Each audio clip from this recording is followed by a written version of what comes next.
아주 유명한 종교개혁가인 마틴 루터를 우리가 잘 알고 있습니다. 그분이 이제 비텐베르크 성에 있었을 때 자기에게 조그만 방이 있었는데 그 방의 기둥이나 벽에는 막 잉크 자국이 많이 있었다고 그럽니다. 왜 그러느냐? 안일한 생각이 들고 또 안락한 생각에 젖어들게 되면 막 그냥 벽에다 대고 펜도 집어 던지고 막 잉크도 집어 던지고 막 그렇게 했다는 거예요. 그래서 각고의 노력 끝에 나중에 그는 라틴어 성경을 독일어로 번역하게 됩니다. 시험을 이기게 된 거죠. 시험을 이겼어요. 어떻게 해서 그 시험을 이겼느냐? 안일한 생활보다 더 중요한 거는 하나님의 뜻이다. 나를 향하신 하나님의 뜻이다. 그거를 이뤄가는 것이 가장 중요한 인생의 목적이다. 그렇게 생각을 했기 때문이었습니다. 여러분 잘 알고 계시는 오늘 이 성경 말씀도 마찬가지잖아요. 아브라함이 이제 100세에 얻은 아들 이삭이 있었는데 하나님께서 모리아산에서 그를 번제로 바치라고 명령하셨어요. 정말 이해할 수 없는 명령이잖아요. 이해가 됩니까? 이해가 전혀 안 되는 그와 같은 명령이잖아요. 그런데도 불구하고 그 다음날 아침에 일찍 일어나서 행장을 다 차려놓고 종들을 앞장 세워서 그리고 자기 사랑하는 아들 이삭을 데리고서 모리아산을 향해서 갑니다. 그리고 마침내 모리아산에 딱 올라가서 종들은 밑에 기다리게 해놓고서 자기가 자기 아들을 제단 위에다가 꿇어 앉혀놓고 막 이제 하나님의 명령을 시행하려고 할 때에 그 순간에 여호와 이레의 하나님을 체험한 줄로 믿습니다. 할렐루야. 제가 아주 자세한 얘기는 안 하려고 그래요. 오늘 그 여호와 이레의 하나님을 체험했어요. 엄청난 시험을 이긴 거잖아요. 어떻게 해서 그 시험을 이겼을까요, 여러분? 자기가 인간적으로 사랑하는 모든 것보다 나는 하나님을 더 사랑한다. 할렐루야. 내가 사랑하는 것들이 세상에서 많이 있지만은 그 모든 것들보다 나는 하나님을 더 사랑한다. 할렐루야. 그와 같은 마음이 있었기 때문에 그 시험을 이길 수 있었다. 그렇게 생각을 해요. 여러분, 하나님께서 성경을 통해서 우리에게 주시는 명령은 참 여러 가지가 많이 있어요. 근데 그 모든 명령들 가운데 어떤 거는 이해가 돼요. 이해가. 그리고 우리가 쉽게 이행할 수도 있어요. 근데 어떤 명령은 우리가 이해하기도 어렵지만 쉽게 수행하기도 어려운, 순종하기가 어려운 그런 명령도 있지 않습니까? 그런데 그것이 분명하게 하나님의 명령인데 내가 그거를 순종하기가 어려워요. 그럴 때 거기서 발생하는 것이 있나니 그게 뭐냐면 시험이라고 하는 거죠. 시험이 발생하는 거예요. 여러분 시험에는 두 가지 종류가 또 있습니다. 하나는 뭐냐면 이런 거죠. 유혹, 이런 거, 유혹. 마치 창세기에 보면 에덴 동산에 있는 처음의 인간들에게 사탄 마귀가 찾아와서 유혹하잖아요. 근데 그거는 다 악한 목적이 있는 줄로 믿습니다. 사탄 마귀가 우리에게 주는 시험은 그거는 악한 목적을 가지고 있어요. 성경을 한번 찾아보겠습니다. 창세기 3장 1절에 있는 말씀에 보면 시작. 그런데 뱀은 여호와 하나님이 지으신 들짐승 중에 가장 간교하니라. 뱀이 여자에게 물어 이르되 하나님이 참으로 너희에게 동산 모든 나무의 열매를 먹지 말라 하시더냐 그랬어요. 여러분, 사탄인 뱀이 가장 간교하대요. 그러니까 그 사탄이 우리에게 주는 그 유혹, 그 시험은 참 이기기가 어렵다는 거죠. 그래서 아무튼 태초부터 시작해서 사탄 마귀는 우리를 시험해 왔다. 이 사실을 우리가 알아야 되고, 마태복음 4장 3절에 있는 말씀에 보면 시작. 시험하는 자가 예수께 나와서 이르되 내가 만일 하나님의 아들이거든 명하여 이 돌들로 떡덩이가 되게 하라. 세상에요, 사탄 마귀는 누구도 시험해요? 하나님의 아들 예수님까지도 시험하고 있는 것을 볼 수가 있어요. 그리고 그것뿐만 아니라 데살로니가전서 3장 5절에 있는 말씀에 보면 시작. 이러므로 나도 참다 못하여 너희 믿음을 알기 위하여 그를 보내었노니 이는 혹 시험하는 자가 너희를 시험하여 우리 수고를 헛되게 할까 함이니 그랬어요. 당시 데살로니가 교회에는 초신자들이 많이 있었다고요. 기존의 신자들이야 그래도 믿음을 가지고 잘 이겨나가는데 그런 교회에 박해가 생기기 시작을 하니까 이 박해가 이제 임하기 시작하니까 초신자들이 그거를 못 견디고 다 배교하고 떠나가고 그런 사람들이 많이 생기기 시작을 하는 거예요. 그래서 그거를 안타까워하고 있는 그 사도 바울의 고백이 이 성경 말씀 가운데 있어요. 여러분, 오늘날 우리가 지난 한 8년 동안 겪었던 것도 생각을 해보면 저는 기성의 신자들이야 뭐 그래도 믿음 안에서 잘 극복해 나갈 수 있겠다 싶지만은 저는 우리 교회를 왔다가 떠나갔던 초신자들이 생각이 나요. 제가 여러분 이름도 기억을 합니다. 이름도 기억을 해요. 이름도 기억을 해요. 그래서 우리 교회에 와가지고는 뭐 잘 정착하고 신앙생활 하지 못했지만 아버지 그들이 다른 교회에 가서도 잘 정착해서 신앙생활 잘 할 수 있도록 인도하여 주옵소서. 여러분 제 방의 책상에 보면 옆에 새신자 명단이 있는 카드가 지금도 있어요. 거기다가 동그라미, 세모, X표 다 놓고서 제가 그 명단 지금까지도 계속 제가 지우지 아니하고 그 명단 보고 여러분 기도하고 있어요. 그런 초신자들을 생각해 보면 얼마나 제가 마음이 아픈지 알 수가 없죠. 그래서 이 사탄 마귀가 우리들에게 시험을 주는 목적은 뭐냐면 넘어지게 하는 거예요. 구원에 이르지 못하게 하는 거예요. 그래서 마침내 멸망당하도록 인도하는 거예요.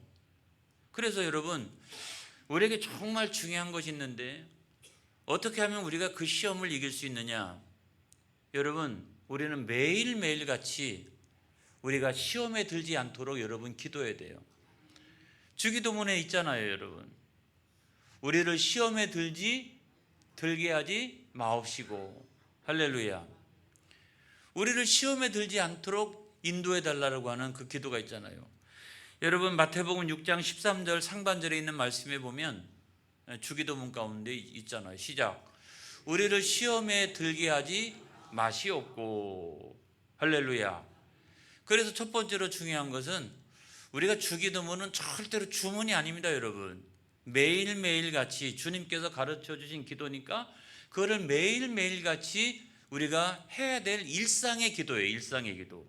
그래서 아침에 일어날 때마다 하나님 아버지 내가 하나님께 영광 올려드리는 삶을 살아가기 원합니다. 그러기 위해서 첫 번째로 가장 중요한 것은 오늘 하루를 살아가는 날 동안에 아무것도 아닌 문제들 때문에 시험에 들지 않게 하여 주시옵소서. 할렐루야. 그 다음에 두 번째로 중요한 것이 있나니 그게 뭐냐면 성령의 인도하심이 있어야 된다. 성령의 인도하심. 여러분 시편 23편 3절로 4절에 있는 말씀에 보면 시작.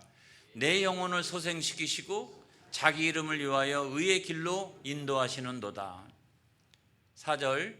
내가 사망의 음침한 골짜기로 다닐지라도 해를 두려워하지 않을 것은 주께서 나와 함께 하심이라. 주의 지팡이와 막대기가 나를 안위하시나이다. 여러분 다윗은 두 가지로 기도했습니다.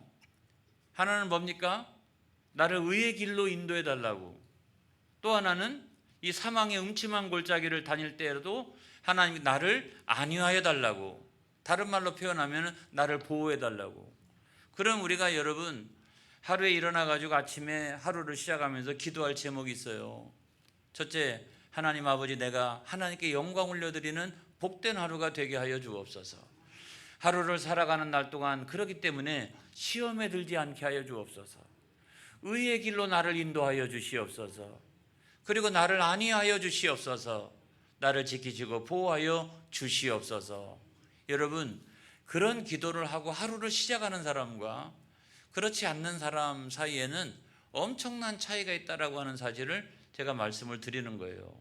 그래서 주기도문은 주문이 아니다. 매일매일 우리가 해야 될 일상의 기도다 하는 말씀을 드리는 겁니다. 자, 시험에는 또 하나가 있어요. 그건 뭐냐면 연단이에요. 연단. 신앙훈련. 마치 하나님이 아브라함에게 하셨던 시험, 이런 시험은 연단이라고 생각합니다. 그게 무슨 미혹되거나 거기서 넘어지거나 이런 것이 목적이 아니잖아요. 곤경에 처하거나 이런 게 목적이 아니잖아요. 그 목적은 연단이에요. 신앙훈련이에요. 그래서 여기에는 선한 목적이 있다는 거예요. 선한 목적. 뭐예요? 그런 시험을 통해 가지고 아브라함을 하나님의 동역자로 삼으시기 위하여. 두 번째로는 아브라함을 통해서 믿음의 조상이 되게 하시려고. 그래서 계속해서 그 아브라함을 연단해 가는 거 아니겠어요? 그래서 야고보서 1장 2절로부터 4절까지 있는 말씀에 보면 시작. 내 형제들아, 너희가 여러 가지 시험을 당하거든 온전히 기쁘게 여기라. 이는 너희 믿음의 시련이 인내를 만들어내는 줄 너희가 알미라. 인내를 온전히 이루라. 이는 너희로 온전하고 구비하여 조금도 부족함이 없게 하려 함이라. 할렐루야. 그래서 하나님께서 우리들에게 주는 시험에는 그 목적이 있는데, 우리가 신앙적인 훈련을 통해서 우리를 동역자로 삼으시려고. 신앙이 너무 연약하면 하나님께서 사용하실래야 사용하실 수가 없어요. 그래서 신앙적인 훈련을 통해 가지고 하나님의 동역자로 삼고, 그를 통해서 믿음의 조상으로 삼으시려고. 할렐루야. 그래서 여러분, 그 믿음의 조상이라고 하는 것은 가정이나 가문만 있는 게 아니에요. 어떤 사람은요, 사업체를 경영하는데 거기서 자기가 믿음의 조상이 돼가지고 거기 있는 그 수많은 사람들에게 전도하기도 하고, 또 어떤 사람은 직장 생활을 하는데 그 직장 생활 열심히 하면서 거기서 자기가 믿음의 조상이 돼가지고 많은 사람들에게 전도해가지고 거기서 하나님의 나라가 크게 부흥하고 승리하는 그런 역사들이 일어나잖아요. 할렐루야. 그래서 여러분, 하나님은 우리에게 끊임없이 믿음의 훈련을 하신다. 우리를 연단하신다. 왜? 두 가지 목적이 있다. 우리를 동역자로 삼으시고 우리를 믿음의 조상으로 삼으시려고. 할렐루야. 여러분, 이것을 믿으시기를 바랍니다.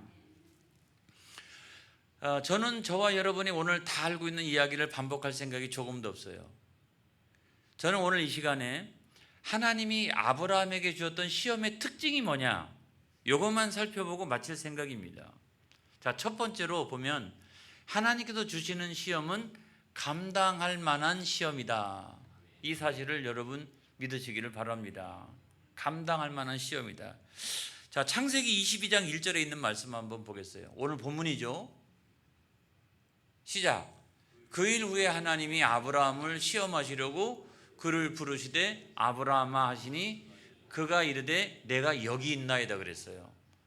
여러분, 아브라함에 관련한 창세기에 있는 성경 말씀 가운데 하나님이 아브라함을 시험하시려고 라고 하는 표현이 이 창세기 22장 1절에 있는 말씀이 유일합니다. 여러분, 유일해요. 아브라함을 시험하려고 하셨다. 이 창세기 안에 그 아브라함에 관련한 이 말씀들 가운데 아브라함에 관련한 이 시험을 하시려고, 이런 표현이 유일무이해요. 여러분, 이걸 생각해 보면 하나님이 우리를 자주 시험하시는 것이 아니라고 하는 사실을 믿으시기 바랍니다. 그래서 아브라함을 시험하시려고 할 때 이 표현이 여기 딱 한 번 나와요. 여기에서는 한 번 나오는데, 여러분, 그렇다라고 하면 대부분의 시험은 하나님이 우리들에게 주시는 시험이 아니라, 많은 경우 대부분의 시험은 사탄 마귀가 우리에게 주는 시험이라고 하는 사실을 알고 있어야 됩니다. 여러분, 목사님 저 시험 들었어요. 그럼 잘하셨어요. 아주 사탄 마귀에게 시험이나 들고 말이지. 제가 속으로 겉으로는 절대로 그렇게 이야기하지 않고, 하나님이요 우리를 자주자주 그렇게 시험하시는 것이 결코 아니라고 하는 사실을 제가 말씀드리는 거예요. 그래서 시험의 상당한 부분, 시험의 대부분이 아무것도 아닌 일들 가운데 발생하는 걸 보면 그 가운데 누가 있어요? 사탄 마귀가 있는 거예요. 그래서 사탄 마귀가 우리로 하여금 시험에 들게 하고, 그래서 우리로 하여금 멸망의 길로 달려갈 수 있도록 그렇게 인도해 가는 거죠. 그 목적을 가지고 있다는 거예요. 그 다음에 두 번째로 놀라운 사실이 하나 있어요. 뭐냐면 아주 놀라운 사실이에요. 자, 창세기 22장 1절의 말씀을 한 번 더 한번 보겠습니다. 한 번 더. 자, 맨 앞에 뭐가 있냐면 그 일 후에가 있어요. 그 일 후에. 근데 그 일이 뭐냐면 그 일 후에 그랬으니까 그 일은 바로 앞에 있는 거죠. 그랄 왕 아비멜렉과 평화 언약을 체결하는 장면 아니겠어요? 그 사이에 별별 일 다 있었어요. 자기 아내를 갖다가 누이라고 그러고 말이죠. 별별 일 다 있었어요. 그 연약함과 그 많은 실수, 그것이 계속적으로 많이 있었지만 여러분 그 일 후에 이거는 아비멜렉하고 평화 언약을 체결하고 난 다음 그 다음부터 아브라함은 굉장히 많이 달라집니다, 여러분. 자, 창세기 21장 33절, 21장 33절 맨 마지막 부분에 보게 되면 이런 표현이 나와요. 시작. 아브라함은 브엘세바의 에셀나무를 심고 거기서 영원하신 여호와의 이름을 불렀으며. 자, 그 이전까지는 저런 표현이 거의 없어요. 아브라함이 브엘세바에 어디 가가지고 제단을 쌓고 제사를 드렸다, 번제를 드렸다 이런 것들은 있을지 몰라도 여러분 여기 영원하신 하나님 여호와 이름을 불렀다. 이 대목에 와서 내가 믿는 하나님은 영원하신 하나님이라고 믿었다는 거예요. 이삭을 하나님 앞에 바치기 바로 직전에 아브라함의 믿음은 그런 수많은 연단의 과정을 통해 가지고 최고조로 상승해 갑니다, 여러분. 최고조로 상승해 가요. 그래서 맨 마지막에 그가 고백했던 하나님은 뭐냐면 영원하신 하나님이라는 거예요. 하나님은 죽은 자도 살리시는 하나님. 하나님은 영원하신 분이니까. 하나님은 죽음도 주관하시는 하나님. 하나님은 우리에게 영생을 주시는 하나님. 그래서 아브라함의 믿음이 나중에 가가지고는요, 나를 단순히 큰 민족을 이루고 복의 근원이 되게 하고 민족의 조상이 되게 하고 이런 것뿐만 아니라 나중에 그런 연단의 과정을 통해서 그가 고백하고 있는 하나님은 영원하신 하나님이라는 거예요. 영원하신 하나님. 그런 믿음을 가지고 난 다음에 하나님이 이 시험을 주시고 있다는 사실이 중요한 거예요, 여러분. 제가 간혹 구약은 그림자와 같다라고 하는 말씀을 요즘 들어가지 많이 하고 있어요. 신약은 마치 거울로 보는 것과 같다는 말씀이 있어요. 여러분 신약 성경에 보게 되면 이 장면에 대한 말씀이 있어요. 히브리서 11장 19절에 있는 말씀에 보면 이게 아주 기가 막힌 말씀이 있어요. 자, 여기 보니까 시작. 그가 하나님이 능히 이삭을 죽은 자 가운데서 다시 살리실 줄로 생각한지라 비유컨대 그를 죽은 자 가운데서 도로 받은 것이니라. 자, 구약 성경에서 어떻게 그 이해할 수 없는 명령을 그가 아무리 믿음이 좋아도 어떻게 그 명령에 순종을 하지? 어떻게 순종할 수가 있지? 시험에 들지 않고. 하나님 시험 주셨는데도 불구하고 시험을 이기고. 여러분 왜 그렇게 할 수가 있었지? 라고 생각하는 것을 명확한 해답을 주고 있는 것이 히브리서에 있는 이 말씀이라고 생각합니다. 히브리서 11장 19절을 다시 한번 올려주세요. 자, 분명히 아브라함은 바로 21장 맨 마지막에서 어떤 하나님을 고백하고 있어요? 영원하신 하나님, 죽은 자를 살리시는 하나님, 죽음도 주관하시는 하나님, 우리에게 영생 주시는 하나님, 죽은 자도 얼마든지 부활시켜 주시는 하나님, 그런 하나님을 믿고 있었기 때문에 히브리서 11장 19절에 있는 말씀은 하나님이 능히 이삭을 죽은 자 가운데서 다시 살리실 줄로 믿은지라 이런 거예요. 생각한지라, 믿은지라. 그런 믿음을 가지고 있었기 때문에 이 100세 얻은 독자 이삭을 모리아산에서 번제로 나에게 바치라 라고 하는 그런 정말 감당할 수 없는 그 시험, 이해할 수 없는 그 시험, 그 시험을 주신 거예요. 여러분 감당이 되겠어요? 안 되겠어요?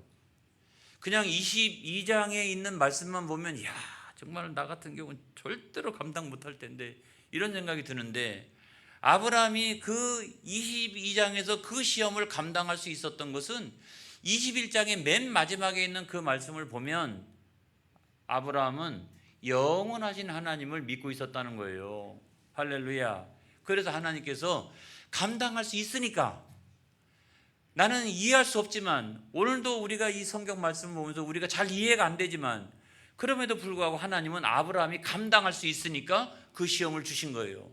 내가 내 자녀를 잡더라도 하나님께서는 다시 살리실 것이다.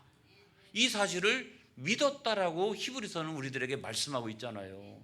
그래서 여러분 오늘날 우리가 당하고 있는 여러 가지 시험은 그것이 하나님께로부터 우리에게 오는 시험이라고 하면 그 시험은 뭐를 위한 시험이다? 연단을 위한 시험이다. 그래서 중요한 것은 뭐예요? 믿음이 중요한 거예요. 믿음이 중요한 거예요. 그리고 믿음의 분량이 중요한 거예요. 믿음의 분량이. 그래서 그 믿음의 분량이 충만한 사람은 어떤 시험이 와도 이길 수 있는 거예요. 믿음의 분량이 한없이 떨어져 있는 사람은 아무것도 아닌 일 갖고도 시험에 들고 넘어지고 금방 자빠지고 언제 헌신하고 충성할 거예요. 제가 보면 늘 시험에 빠져 있으니까. 지난번에도 시험인데 이번에도 시험이고 작년에도 시험이었는데 그 저작년에도 생각해 보니까 그분은 시험에 들어서 있었어요. 언제 헌신하고 충성할래요? 결국 중요한 문제는 뭐냐면 믿음의 분량이라는 거예요. 할렐루야. 여러분 성령 충만하시기 바랍니다. 믿음으로 충만하시기 바랍니다. 그래서 믿음의 분량이 충만하면 어떠한 시험이 와도 이긴다니까요. 여러분 아브라함 보세요. 그거 여러분 우리가 감당할 수 있는 시험이에요? 아니잖아요. 근데 능히 그 시험을 감당하잖아요. 왜? 믿음으로 충만하니까. 믿음으로 충만하니까. 그런 믿음을 가지고 있으니까. 할렐루야. 여러분의 가정에도 시험거리가 있고요. 또 직장에도, 내가 하고 있는 사업장에도, 또 이웃과의 관계에서 여러 가지에서, 교회는 아닙니까? 여러 가지 또 시험이 있죠. 그럼에도 불구하고 결국 그 시험을 이길 수 있는 건 뭐냐? 오직 믿음. 할렐루야. 그 믿음으로 충만한 우리 교회가 되어지기를, 사랑하는 성도들이 되어지기를 주의 이름으로 축복합니다. 할렐루야. 그래서 하나님은 여러분들에게 감당할 수 있으니까 그 시험을 주시는 거다. 믿음을 충만케 해보세요. 더 열심히 기도해 보세요. 그 다음에 두 번째로는 하나님께서 주시는 시험의 특징은 뭐냐면 말씀을 준행하는가 하는 시험이다 하는 거예요. 자, 준행한다라고 하는 것은 뭐냐면 하나님 말씀이 있는데 그 말씀에 순종하는가, 그 말씀대로 행하는가. 하나님 말씀이 있는데도 불구하고 여러분 말씀을 단순히 지식으로만 아는 게 아니라 말씀대로 행하는가, 말씀대로 준행하는가, 또 말씀대로 순종하는가. 그래서 하나님께서 우리들에게 원하시는 건 뭐냐면 행함이 있는 믿음이라는 거예요. 순종하는 믿음이라는 거예요. 준행하는 믿음이라고 하는 거예요. 그것이 뭐냐면 행함이 있는 믿음인 거예요. 그래서 하나님의 말씀은 그냥 내가 단순히 지식으로 알아라 하는 말씀이 아니라 하나님의 말씀으로 우리가 믿어진다면 그 말씀을 붙들고 준행하는 저와 여러분이 되어지기 바랍니다. 그럴 때에 놀라운 역사들이 일어나는 거예요. 하나님의 말씀은 기가 막힌 말씀인데도 우리가 그 말씀을 준행하지 않으니까 내 손끝과 내 발에서 기적이 나타나지 않는 거예요. 여러분 하나님의 말씀은 준행할 때 놀라운 능력이 된다는 사실을 믿으시기를 바랍니다. 그래서 야고보서 2장 21절에 있는 말씀에 보면 이런 말씀이 있어요. 자, 이 말씀도 아주 기가 막힌 말씀이죠. 시작. 우리 조상 아브라함이 그 아들 이삭을 제단에 바칠 때에 행함으로 의롭다 하심을 받은 것이 아니냐. 그러니까 이 단계에 와서는 아브라함의 믿음은 무슨 믿음이다? 행함이 있는 믿음이었다는 거예요. 그런데 그 이전에도 아브라함 믿음이 있었어요. 창세기 15장에 보면 여러분 하나님께서 그 믿음을 의로 여기셨다는 말씀이 있잖아요. 여러분 한번 찾아볼까요? 창세기 15장 6절에 있는 말씀 한번 보겠어요. 엄청 빠르네. 자, 시작. 아브라함이 여호와를 믿으니 여호와께서 이를 그의 의로 여기시고. 그러니까 여러분, 이 믿음은 뭐냐면 마음으로 믿는 믿음이에요. 그러니까 15장에 있는 이 말씀을 생각해 보면, 아니 이때 아브라함은 그 믿음을 가지고 있었어요. 마음으로 믿었어요. 마음으로 믿는 그 믿음을 가지고 있었어요. 그런데 15장으로부터 시작해서 22장까지 계속해서 그 과정을 보게 되면 계속 실수하고, 그 다음에 잘못하고, 연약함을 드러내고, 부족함을 드러내고, 그래서 또 혼나고, 연단받고 쭉 하다가 나중에 22장쯤에 와가지고는 아브라함의 믿음은 무슨 믿음이었다? 행함이 있는 믿음이었다는 거예요. 마음으로 믿는 믿음에서 나중에는 어떻게 됐다? 행함 있는 믿음이 되었다. 하나님은 그 행함 있는 믿음, 말씀대로 준행하는 믿음, 말씀대로 순종하는 믿음, 말씀대로 행하는 믿음, 그 믿음을 온전케 여기신다는 사실을 믿으시기 바랍니다. 할렐루야. 그래서 야고보서 2장 22절에 있는 말씀에 보면 온전한 믿음에 대해서 이렇게 말씀하고 있어요. 시작.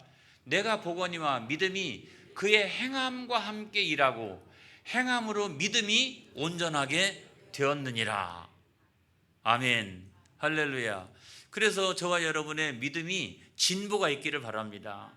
믿음의 성장이 있기를 바랍니다. 그러니까 아브라함은 창세기 15장에서 이미 믿음을 가지고 있었지만 나중에 22장쯤에 와가지고는 그의 믿음은 행함 있는 믿음이요, 하나님 말씀이라면 사랑하는 아들 이삭까지도 번제도 드릴 수 있는, 내가 믿는 하나님은 영원하신 하나님, 내가 믿는 하나님은 영생의 하나님, 부활의 하나님, 이 하나님을 분명하게 믿고 있었기 때문에 행함이 가능했던 거예요. 이렇게 행함이 가능했던 거예요. 그런 행함 있는 믿음을 가지고 있었다면, 여러분, 우리 덕천교회는 마음으로만 믿는 게 아니라 그 믿음이 행함으로 나타나는 믿음 되어지기를, 그래서 우리 덕천교회 성도들은 온전한 믿음의 분량에 이르는 성도들이 되기를 주의 이름으로 축복합니다. 주의 이름으로 축복합니다. 그리고 그것이 왜 중요하냐? 그것이 왜 중요하냐? 여기에는 은혜가 있는 것뿐만 아니라 하나님의 복이 있어요. 자, 이래가지고 순종 다 했어요. 오늘 성경의 말씀을 쭉 읽어보게 되면 8절까지 우리가 같이 읽었잖아요. 그 다음에 쭉 보니까 여러분 16절에 있는 말씀까지 보면 하나님께서 그 행함에 있는 믿음을 칭찬하시고, 그러고 난 다음에 17절과 18절의 말씀에서 이렇게 말씀하세요. 시작. 내가 내게 큰 복을 주고 내 씨가 크게 번성하여 하늘의 별과 같고 바닷가의 모래와 같게 하리니 내 씨가 그 대적의 성문을 차지하리라 그랬어요. 그래서 하나님은 아브라함을 믿음의 조상으로 세우시고, 할렐루야, 그 다음에 아브라함의 자손을 통해서 이 믿음의 가문을 이루고 믿음의 역사를 이루어 가셨다는 거예요. 그 다음에 18절의 말씀 한번 보겠어요. 시작. 또 내 씨로 말미암아 천하 만민이 복을 받으리니 이는 내가 나의 말을 준행하였음이니라 하셨다 하니라 그랬어요. 여러분, 그 또 씨는 누구일까요? 이거는 이삭을 말하는 게 아니에요. 그 씨로 말미암아 나중에 자손이 쭉 밑으로 이렇게 쭉 내려오다가 나중에 후손 가운데 누가 태어나면 예수님이 태어납니다.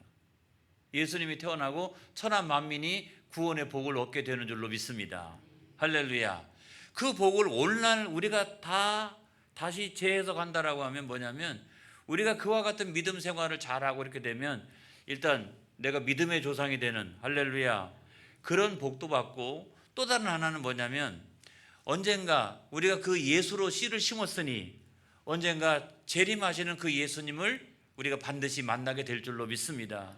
그래 그때 되는 우리가 어떻게 영생의 부활로 나오게 될 줄로 믿습니다. 할렐루야. 그래서 그 믿음의 씨가 중요한 거예요. 믿음의 분량이 중요한 거예요. 여러분 성령 충만하시기 바랍니다. 믿음으로 충만한 저와 여러분이 되어지기 바랍니다. 믿음이 자꾸 성장하는 저와 여러분이 되어지기 바랍니다.